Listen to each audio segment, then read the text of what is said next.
लोग कहते हैं कि जीव खाली हाथ आता है, खाली हाथ जाता है, लेकिन हमारे गुरुजन कहते हैं कि न कोई खाली हाथ जाता है, न कोई खाली हाथ आता है। तो 4 चीज लेके वो आता है, 4 चीज लेके वो साथ में जाता है। पहला क्या है? काल। काल माने समय। जन्म से लेकर मरण तक आपका टिकट कन्फर्म है, कब जन्म लेंगे और कब आप मृत्यु को प्राप्त करेंगे, पंचभौतिक शरीर का त्याग करेंगे, ये कन्फर्म है। जो काल है ये आप साथ में लेके आएंगे और साथ में लेके जाएंगे। कर्म, जो कर्म है, करई जो कर्म पाव फल सोई, निगम नीति असतः सब कोई। अध्यात्म निर्माण में कहा गया है कि सुख से दुख से न को अपि दाता परो ददाति इति कुबुद्धि रेसा, अहम करोमिति वृथाभिमाना स्व कर्म सूत्र गतितो ही लोका। गीता जी में भगवान श्री कृष्णचंद्र जी अर्जुन को कहे कि अर्जुन, व्यक्ति जब तक अहम माने मैं करता हूँ, ये अहम का त्याग नहीं करता, तब तक जीव जो है बंधन में पड़ा हुआ है, कर्म के बंधन में। तो कर्म भी आना है, कर्म भी जाना है, क्योंकि करई जो कर्म पाव फल सोई, निगम नीति अस कह सब कोई।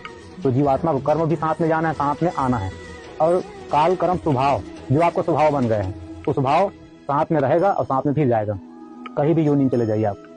और जो आप में गुण है, तो ये 4 चीज साथ में आना है, 4 चीज साथ में जाना है। बाकी धन दौलत सुख संपत्ति परिवार, इसको पूज्य गोस्वामी बिना पत्रिका में लिखते हैं, सुत बनितादिक जान स्वारत रत न करुणेह सधीते, अंत हो तो ही तजेंगे पामर, तू न तजे अबहीते, मन पछते ही अवसर दीते।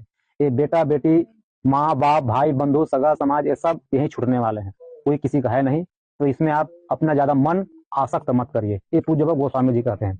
और घर द्वार संपत्ति, अरे जीवात्मा की कौन कहे, हम तो 2 हाथ वाले हैं, यहाँ हजार हजार हाथ वाले भुजा वाले भी कुछ नहीं ले गए।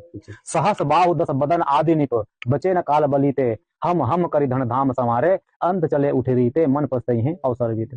सहस्त्र बाहु जिनके 1000 भुजाएं थी, वो भी धराधाम संवारे, बनाए धराधाम, लेकिन कुछ नहीं ले गए। तो ये सब संपत्ति जो यही रहना है, इसको कोई नहीं ले जाता है, न कोई उसको ले जा पाता है, न कोई ला पाता है। और सबसे बड़ी संपत्ति जो लाना ले जाना है क्या वो? कबीरा सब जग निर्धना, धनवंता नहीं कोई, धनवंता सोई जानिए रे राम रतन धन होई। ये राम रत्न रुचि धन ही साथ में आएगा और साथ में जाएगा। गीता जी में भगवान कृष्णचंद्र जी कहे कि अर्जुन, यम यम वापी स्वर्ण भावम त्यजन्ते कलेवरम, तम तमय वैति कौन्तेय सदा तद्भाव भाविता। अंतिम काल में जीवात्मा जो है, जिस चीज को याद करके शरीर का त्याग करता है, तम तमय वैति कौन्तेय, हे कौन्तेय अर्जुन, उस जीवात्मा को उसी चीज की प्राप्ति होती है। और भगवान का नाम ले लिए, भगवान को याद कर लिए, जो नीचे में कृष्णचंद्र जी कहते हैं कि अर्जुन, अंत काले च मामैव स्मरण मुक्त्वा कलेवरम। अंतिम काल में जो परमात्मा को जो याद कर ले, उस जीवात्मा को मैं स्वयं प्राप्त होता हूँ। या नाम रूप लीला और धाम, नाम भी ले लिए तब भी भगवत प्राप्ति होगी, रूप का ध्यान कर ले तभी भगवत की प्राप्ति होगी अंतिम काल में। नाम रूप लीला भगवान की कथा को याद कर ले, चिंतन कर ले, तब भी भगवत की प्राप्ति होगी, और धाम के चिंतन कर लिए तब भी प्राप्ति होगी।